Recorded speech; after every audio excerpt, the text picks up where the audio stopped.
KPU Provinsi Sumatera Selatan membuka penyerahan dukungan minimal bakal calon anggota Dewan Perwakilan Daerah atau DPD. Belum ada bakal calon yang menyerahkan syarat.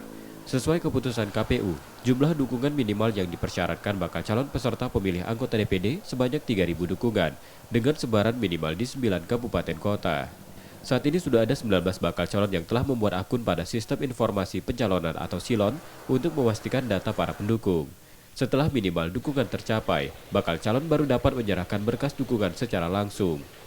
Waktu penyerahan syarat dukungan dijadwalkan berakhir 29 Desember 2022. Tahap selanjutnya, KPU akan melakukan verifikasi guna meneliti persyaratan termasuk kemungkinan adanya dukungan ganda. Sekarang untuk DPD sebagai peserta pemilu dari calon perseorangan itu kita siapkan sistem informasi pencalonan. Jadi calon anggota DPD diwajibkan menginput dulu semua data pendukung mereka dalam form yang sudah disediakan di sistem informasi pencalonan yang sudah mereka bisa akses. Nah, kemudian setelah Silon menerima itu 3.000 minimal pendukung itu sudah diinput di Silon, baru nanti mereka menyampaikan secara langsung ke KPU Provinsi Sumatera Selatan sampai dengan tanggal 29 Desember 2022.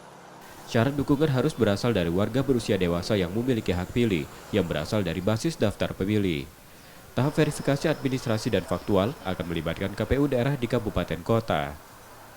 Setelah syarat dukungan dinyatakan memenuhi syarat, calon dapat mendaftarkan diri sebagai calon anggota DPD pada Mei 2023. M. Rizky Nurmizan, Kompas TV, Palembang, Sumatera Selatan.